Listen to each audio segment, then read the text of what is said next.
सबसे बड़ी बात है निरोगी रहे। पहला सुख है निर्मल काया, दूजा सुख है घर में माया, तीसरा सुख है पुत्र आज्ञाकारी और चौथा सुख है सुलक्षणा नारी।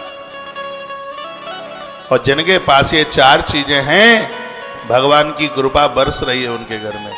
घरवाली झगड़ा नहीं करती, बेटा आज्ञाकारी है, शरीर निरोगी है और किसी का रोग और किसी का कर्जा नहीं है आपके पास, तो आपसे अमीर कौन है इस दुनिया में। शरीर स्वस्थ है, कैप्सूल नहीं लेना पड़ता, दवाई नहीं लेनी पड़ती। भगवान का धन्यवाद करो आज के काल में। और यदि दवाई न लेनी पड़ रही हो तो मैं लोगों के घर में जाता हूं, ऐसा औरा बना हुआ है, 10 तरह की सिरप और ऐसे टैबलेट के पत्ते पड़े हैं। मैंने किसी को पूछ लिया, ये दवाई, इतनी दवाई कितने लोग खाते हैं इसको? कहा कि मैं अकेला खाता हूं। इतनी?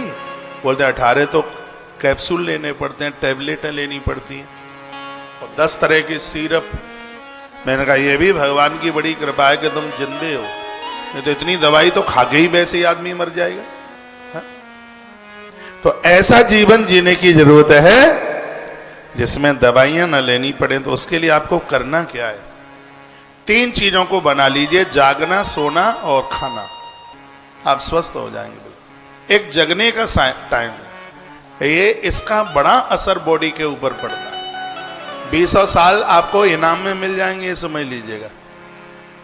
भोर में कितने बजे जग जाएं? सूर्य उदय हो उससे 1 घंटा 24 मिनट पहले, अब देख लेना टाइम, सूर्य कितने बड़े बजे उदित होता है, उसमें से 1 घंटा 24 मिनट माइनस कर दीजिए, इस समय में आप जाग जाए। सुबह अमृत बरसता है आकाश में, इसलिए उसको उषा बेला कहते हैं।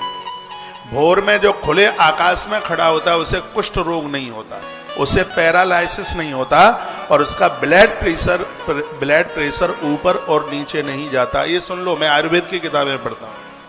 जो भोर में उषा काल में सूर्य निकला है उससे पहले खुले आकाश में खड़े होते हैं तो अमृत की बूंदें गिरती हैं, जिससे ब्लड प्रेशर ऊपर नीचे नहीं जाता, पैरालाइसिस नहीं होता और शरीर में किसी भी प्रकार का इन्फेक्शन नहीं होता।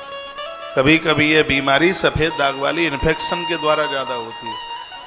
तो भोर का जागना इतना बढ़िया। जो लोग फ्लैट में रहते हैं उनके लिए विशेष निवेदन करना चाहूंगा।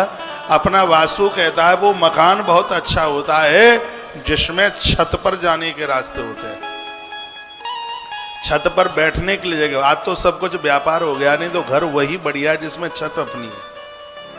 छत अपनी है, वो घर को बहुत, मत्स्य पुराण के अंतर्गत उस घर को बहुत अच्छा माना गया है जिसमें छत अपनी है, उसको बहुत अच्छा माना गया। उसे भोर में छत पर जाया जाता है, घूमा जाता है, सूर्य नारायण पूर्व दिशा की तरफ मुख करके प्राणायाम किया जाता है।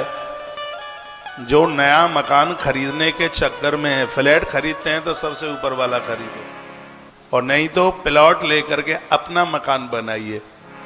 हमारा वास्तु कहता है कि वो मकान इतना अच्छा है जिसमें आपने पेड़ लगाए हैं, पौधे लगाए हैं, गमले धरे हैं आपने, ऐसी जगह पर बनाया हुआ मकान, उस मकान को बहुत अच्छा माना गया। वो मकान नहीं, वो सूर्य मंदिर है जिस मकान में भोर में सूर्य की किरणें खिड़कियों को चीरती हुई उस घर तक, अंदर तक आ जाती हैं।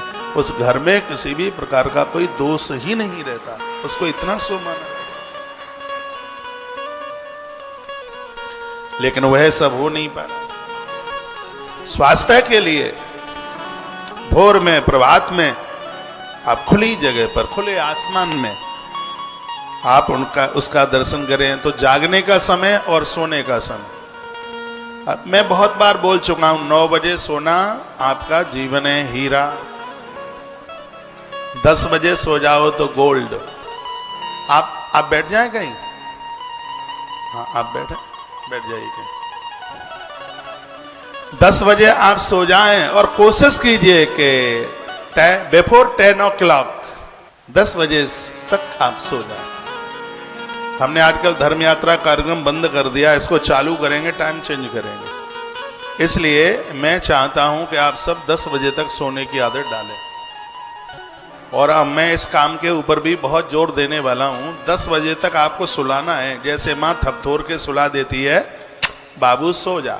इसके लिए अब हम काम कर रहे हैं कि आपको सुलाना ही है। जो कार्यक्रम हम धर्म इसका मंगलवाणी का 7 बजे 8 बजे शुरू करते रहे, धर्म यात्रा रात्रि को अब हम सुबह भोर में 4:30 बजे एक कार्यक्रम आरंभ कर रहे हैं आपको जगाने के लिए, और आप जागेंगे 4:30 बजे। इतना अद्भुत कार्यक्रम लेके आ रहे हैं कि आप जगे बिना रह ही नहीं पाएंगे। हमें आपको स्वस्थ करना है। आज मैं कोई अब न्यूज चैनल का तो नाम मुझे पता नहीं है, अभी आते आते मैं एक न्यूज सुन रहा था, उस पर रेट डला है टैबलेट पर 102 रुपया और बाजार में मिल रही है 20 रुपया की। तो पत्रकार भाई बड़ा विरोध कर रहा था उसको। MRP 102 और मिल रही है 20 रुपए की। इन दवाइयों ने लोगों को इतना खोखला कर दिया, इतना खत्म कर दिया है, ना तो ये जी पा रहे हैं ना ये मर पा रहे हैं, बीच में अटके। तो ऐसे ऐसे सूत्र हमें आपके पास तक पहुंचाना है कि आप बीमार हो गए तो ठीक नहीं होंगे क्या? जो गाड़ियां बिगड़ जाती हैं क्या वो गाड़ियां ठीक नहीं होती? घबराइए मत, डायबिटीज भी खत्म होगी, घुटने के दर्द भी खत्म होंगे, सब खत्म होगा। बस थोड़ा सा आपको हल्का सा परिवर्तन करने की जरूरत पड़ेगी। एक तो सुबह भोर में जगोगे, दवाई तभी फायदा करती है जब सुबह शाम आप टहलते हैं, नहीं तो मधुमेह की दवाई फायदा ही कहां करती है। सुबह शाम थोड़ा सा घूमिए, थोड़ा सा भ्रमण कीजिए, रात्रि को समय से सो जाइए, हल्का सा वस्त्र ओढ़ करके। और वह नींद लेना बड़ा अच्छा माना जाता है जिसमें कुछ वस्त्र ओढ़ के सोया जाता है। ये हमने आज ही पढ़ा है, मुझे अभी तक नहीं पता। भले हल्की सी चद्दर हो, यह स्वास्थ्य के लिए बड़ा फायदेमंद है। हल्का सा भले ही कपड़ा हो और उसको ओढ़ करके सोइए, पंखा धीमा करके सोइए। भोर में 3 बजे के बाद कूलर AC जो भी चलाते हो सब बंद कर दो, आपका कैल्शियम कम नहीं होगा, घुटनों में दर्द ही नहीं होगा। और भोजन ऐसा करें जो सुपाच्य है, ज्यादा तला हुआ नहीं, ज्यादा गरिष्ठ ना हो, ज्यादा मसाले ना पड़े हो उसमें, और जला हुआ ना हो।